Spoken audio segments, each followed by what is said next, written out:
سید ناصر حسین شاہ نے کہا کہ سندھ حکومت کی جانب سے جو فنڈز قائم کیا گیا ہے اس کے لیے ایک کمیٹی تشکیل دی گئی ہے جس میں نہ وزیر اعلیٰ ہے اور نہ ہی کوئی وزیر پیپلز پارٹی کا کوئی رکن ہے۔ اگر ان کا یہی طرز عمل ہے تو خدا نہ خواستہ یہ وبا اگر پھیلتی ہے، اس میں اگر بہت زیادہ صورتحال خراب ہوتی ہے تو میں سمجھتا ہوں کہ اس کا ذمہ دار وزیر اعظم ہوگا اور ان کے یہ نالائق وزیر ہوں گے جو لوگوں کو بجائے یہ تلقین کرنے کے لوگ گھروں میں بیٹھیں، لوگ اپنے آپ کو بچائیں، لوگوں کو یہ کہہ رہے ہیں کہ آپ گھروں سے باہر نکلو۔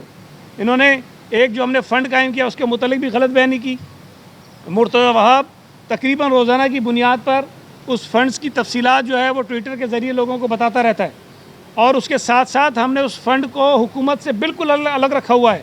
ہم یہ بار بار بتا چکے ہیں کہ فیصل عیدی، مشتاق چھاپرا، ڈاکٹر عبدالباری 3 انڈیپینڈنٹ لوگ ہیں، معتبر لوگ ہیں، کریڈیبل لوگ ہیں، وہ افراد اس فنڈ کی نگرانی کرتے ہیں۔ حکومت کی طرف سے چیف سیکرٹری اور فائننس سیکرٹری اس کا حصہ ہیں، کوئی وزیر اس میں نہیں ہے، کوئی پیپلز پارٹی کا لیڈر اس میں نہیں ہے۔ اس اکاؤنٹ سے خرچ ہونے والا ایک ایک روپیہ جو ہے اس کی نگرانی یہ کمیٹی کرتی ہے اور ان کی مرضی سے خرچ ہوتا ہے۔ ہم پی ٹی آئی کی طرح نہیں ہے جنہوں نے زکوٰۃ اور فطرے کے پیسے جو شوکت خانم کے نام پہ لیے گئے انہوں نے کاروبار میں لگا دیے، علیم آبادی نے عمارتیں بنا لی، جائیداد بنا لی۔ اس میں سے پیپلز پارٹی اس قسم کے کاموں سے اللہ میں بچائے جو یہ دھندے کر رہے ہیں۔ کیمپ آفس میں مشترکہ پریس کانفرنس کرتے ہوئے صوبائی وزیر ناصر حسین شاہ نے کہا کہ وفاقی حکومت اپنی نااہلی اور کرونا وائرس پر اپنی غیر سنجیدگی کو چھپانے کے لیے سندھ حکومت کو تنقید کا نشانہ بنا رہی ہے۔ ہم لوگ 26-27 سے کہہ رہے ہیں کہ ایئرپورٹ پر جو ہے پراپر اسکریننگ ہونی چاہیے، جو بارڈرز ہیں، تفتان ہے، افغانستان ہے، وہاں پہ پورا انتظامات ہونے چاہیے۔ کہیں انتظامات نہیں کیے گئے، بہت سارے صرف فوکس کر لیا گیا تفتان سے آنے والوں کو اور ہمارے جو تبلیغی بھائی ہیں ان کو، اور یہ جو اتنی بڑی تعداد میں لوگ امریکہ سے، یورپین کنٹریز سے، دیگر ممالک سے یہاں پہ آئے، ان پر کوئی توجہ نہیں دی گئی، جن کی وجہ سے بہت سی جگہوں پر یہ وائرس جو ہے وہ پھیل چکا ہے۔ ہم امید کرتے ہیں کہ اپنا پرائم منسٹر صاحب اپنے ان کو کوئی ہدایت کریں گے، ٹھیک ہے، جو صحیح تنقید ہو ہم حاضر ہیں، لیکن اس طرح کی جھوٹی باتیں کرنا، بے سروپا باتیں کرنا جو ہے وہ مناسب نہیں ہے۔ جو بات ہوگی تنقید برائے تعمیر ہو تو ہم ویلکم کریں گے۔ سعید غنی نے کہا کہ ہم پر ضرور تنقید کی جائے لیکن تنقید برائے اصلاح ہو تو ہم اس پر ضرور عمل درآمد کریں گے، لیکن کسی بھی جھوٹی اور بے بنیاد خبر کو جواز بنا کر اور بغیر کسی تصدیق کے تنقید کو کسی صورت برداشت نہیں کریں گے۔ سندھ حکومت کو فیصل واپڈا کا سرٹیفکیٹ نہیں چاہیے، پہلے وہ اپنے سرٹیفکیٹ ٹھیک کر لے۔ فیصل واپڈا کا سرٹیفکیٹ چاہیے ہمیں کہ سی ایم صاحب کام کر رہے ہیں کہ نہیں کر رہے ہیں، اس کے اپنے سرٹیفکیٹ ہیں، ان کو ٹھیک کر لے پہلے۔ ٹھٹا کی ایک خبر چلا دی گئی کچھ چینلز کے اوپر کہ جی وہ جو تھا وہ ایکسپائر اس کے اندر ڈال دیا۔ دیکھیں اس وقت تمام مارکیٹس بند ہیں، جس وینڈر سے وہ راشن لیا گیا اس کے پاس بیگز اویلیبل نہیں تھے، تو جہاں پرانے بیگز پڑے تھے وہ بیگز اس نے اٹھائے۔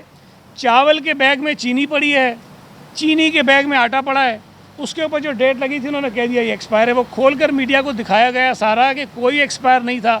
اب اس کو ایک غلط خبر کو اگر وفاقی وزیر جو ہیں وہ بیٹھ کے کوٹ کرنا شروع کر دیں تو ان کی عقل پہ ماتم ہی کر سکتے ہیں نا۔ انہوں نے کہا کہ ہم وفاق سے پوچھتے ہیں کہ انہوں نے تمام بینکوں اور دیگر موبائل کمپنیوں یا پوسٹ آفس کے ذریعے رقوم ان کو پہنچانے کے انتظامات کیوں نہیں کیے۔ راشن سڑک پہ تقسیم کرنے پہ پابندی ہم نے لگا دی ہے۔ آپ اکثر کہتے ہیں کہ راشن کسی کو نہیں مل رہا، میں آپ کو بتا رہا ہوں کہ ہم دے رہے ہیں، خاموشی سے دے رہے ہیں، آپ کو پتہ نہیں چلتا ہم دے رہے ہیں، اور ہم نہیں چاہتے ہیں کہ پتہ چلے لوگوں کو۔ لیکن جہاں تک BISP کی بات ہے، بے نظیر انکم سپورٹ پروگرام کے جو پیسے تقسیم ہو رہے ہیں، اگر ہم کہیں گے کہ پیسے مت دو تو یہ تو جان چھڑا دیں گے اپنی، اور کہیں گے کہ جی سندھ حکومت چاہتی ہے کہ لوگوں کو پیسے نہ ملیں۔ ہم پیسے دینے کے خلاف نہیں ہیں میرے بھائی، آپ کے پاس ایڈریسز موجود ہیں، ان کے گھر پہ بھیجو۔ آپ کے پاس یہ کیا مجبوری ہے کہ ایک بینک کے ساتھ آپ جڑے ہوئے ہیں؟ آپ سارے بینکوں کو اور ساری سیلولر کمپنیز کو کیوں شامل نہیں کرتے اس کے اندر؟ آپ نے 6-7 ہزار آؤٹ لیٹس کیوں بنائے؟ آپ کیوں نہیں بناتے 40,000 50,000 آؤٹ لیٹس؟ یہ جان بوجھ کے مسائل پیدا کرنا چاہتے ہیں۔ یہ ملتان کے اندر بگدڑ مچی ہے، خاتون بیچاری جو ہے وہ ہلاک ہو گئی، اس کی ذمہ داری کس کے اوپر ہے؟ مظفر گڑھ کے اندر خواتین زخمی ہو گئیں، اس کی ذمہ داری کس کے اوپر ہے؟ کل اگر یہ جو مجمع لگتا ہے اس کے اندر کسی کو یہ وائرس ٹرانسفر ہو جاتا ہے، اس کی ذمہ داری کس کے اوپر ہوگی؟ وزیر اطلاعات و بلدیات سندھ سید ناصر حسین شاہ اور وزیر تعلیم و محنت سندھ سعید غنی نے کہا ہے کہ وزیر اعظم پاکستان اور ان کے وزراء کو کرونا وائرس کے بجائے رونا وائرس لگ چکا ہے۔ اگر صوبہ سندھ میں کرونا وائرس میں اضافہ ہوتا ہے تو اس کی براہ راست ذمہ دار وزیر اعظم پاکستان اور وفاقی وزراء ہوں گے۔ وفاقی وزراء صاحبان، اللہ ان کو کرونا وائرس سے بچائے، لیکن اس وقت وہ رونا وائرس ان کو لگ چکا ہے اور اسی وجہ سے وہ اس طرح کی الٹی سیدھی باتیں کر رہے ہیں, بے بنیاد الزامات لگا رہے ہیں. مجھے سمجھ نہیں آ رہی کہ اگر لاہور میں کچھ یو سیز کو کیسز زیادہ پازیٹیو آنے کی وجہ سے سیل کر دیا جائے تو اس کی بڑی تعریفیں کی جاتی ہیں.